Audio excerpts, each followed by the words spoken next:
آغاز میں خبر یہ ہے کہ مخصوص نشستوں سے متعلق سپریم کورٹ کا فیصلہ آ گیا۔ عدالت نے الیکشن کمیشن کو فیصلے پر فوری عمل درآمد کی ہدایت کر دی۔ اکثریتی فیصلہ دینے والے 8 ججوں نے وضاحتی فیصلہ جاری کر دیا۔ فیصلے میں کہا گیا، الیکشن کمیشن کی وضاحت کی درخواست تاخیری حربہ ہے۔ الیکشن کمیشن کی درخواست عدالتی فیصلے پر عمل درآمد کے راستے میں رکاوٹ ہے۔ عدالتی فیصلے پر عمل درآمد میں تاخیر کے نتائج ہو سکتے ہیں۔ الیکشن کمیشن نے خود بیرسٹر گوہر کو پارٹی چیئرمین تسلیم کیا۔ الیکشن کمیشن کی تسلیم شدہ پوزیشن ہے تحریک انصاف رجسٹرڈ سیاسی جماعت ہے۔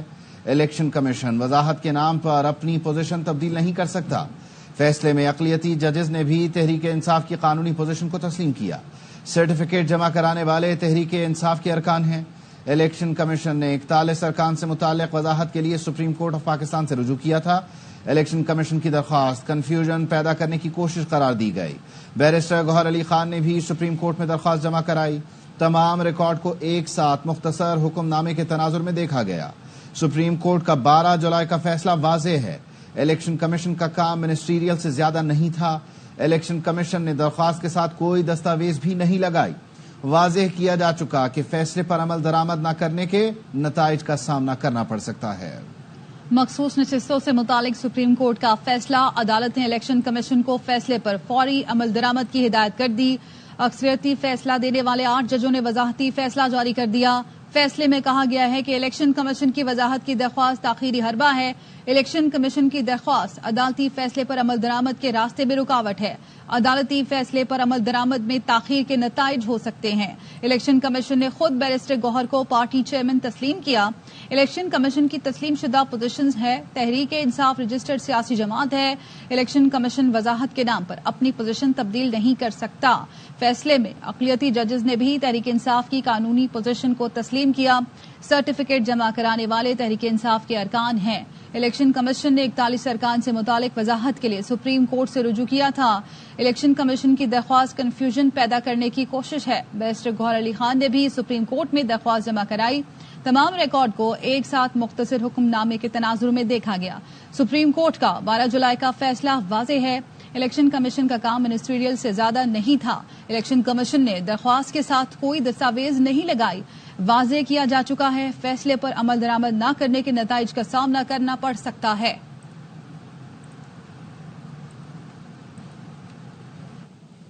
سپریم کورٹ فیصلے کے بعد ایوان میں نمبروں کا کھیل ختم ہو گیا۔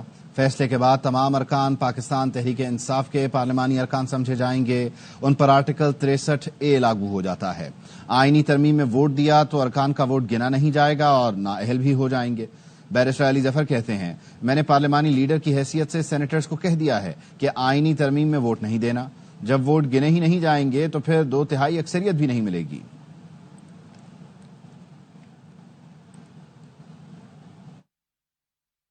کورٹ نے کلیریفیکیشن اپنے پہلے آرڈر کی دی ہے، اس کے بعد میرا خیال ہے اب یہ نمبروں کا جو کھیل تھا اب بالکل ختم ہو گیا۔ سپریم کورٹ نے کہا ہے کہ جتنے بھی لوگ چاہے وہ پی ٹی آئی کے پارلیمنٹری ممبر بن چکے ہیں یا بننے والے ہیں، پی ٹی آئی پارلیمنٹری پارٹی کے ممبرز ہیں، آرٹیکل 63A ان پہ لاگو ہو جاتا ہے کہ جب ایک پارلیمنٹری لیڈر کہہ دے کہ آپ نے آئینی امینڈمنٹ میں ووٹ نہیں کرنا، ووٹ کاؤنٹ ہی نہیں ہوگا، آپ نااہل بھی ہو جائیں گے۔ میں نے سینیٹرز کو کہہ دیا ہے کہ آپ نے ووٹ نہیں کرنا۔ پارلیمنٹری لیڈر جو ہماری نیشنل اسمبلی کی ہیں انہوں نے بھی کہہ دیا ہے پارلیمنٹری ممبرز کو کہ آپ نے ووٹ نہیں کرنا اس امینڈمنٹ پہ۔ جب گنتی میں نہیں آ سکتا 2/3 میجورٹی ملے گی نہیں۔ Chairman P T I barrister Gohar کہتے ہیں راتوں رات ایسے بل نہیں آتے، یہ قومی اسمبلی ہے، کوئی ڈسٹرکٹ کونسل نہیں ہے، ہمارا کوئی رکن ووٹ نہیں دے گا، اگر زبردستی ووٹ لیا گیا تو عدالتی فیصلے کے تحت مانا نہیں جائے گا۔ رات ایسا بل نہیں آ سکتا، لوکل گورنمنٹ کی کونسل ہے، اس کی کاروائی نہیں ہے کہ جب آپ چاہے چیز ہمارا کوئی بندہ ان کو ووٹ نہیں دے گا، انہوں نے زور زبردستی کرا کے لیا وہ الگ بات ہے، لیکن یہ زور زبردستی بھی کرا کے لیں گے، سپریم کورٹ کی ججمنٹ ہے کہ ایسے ووٹ کاؤنٹ نہیں ہوں گے، ہمارے ممبر کا ووٹ ان کی طرف کاؤنٹ نہیں ہو سکتا۔ ہمارے سب MNA نے اپنے ایفیڈیوٹ الیکشن کمیشن میں جمع کرا چکے ہیں۔ نمبرز پورے نہیں ہوں گے تو آئینی ترمیم نہیں ہوگی۔ نائب وزیر اعظم اسحاق ڈار کا سینٹ میں خطاب، کہا اپوزیشن لیڈر نے کہا حکومت ترمیم کو چھپا کیوں رہی ہے، کچھ چھپانے کی ضرورت ہی نہیں، یہ حکمت عملی ہے، ہر حکومت اپنی حکمت عملی سے کام کرتی ہے، جیسے تحریک عدم اعتماد کے دن 20 منٹ میں سینکڑوں بل پاس کرائے گئے تھے۔ Prime responsibility of any government تو اپنی مرضی سے لا لاتے رہے۔ کیا میں ان سے پوچھوں جب نو کانفیڈنس موو ہو رہی تھی نیشنل اسمبلی میں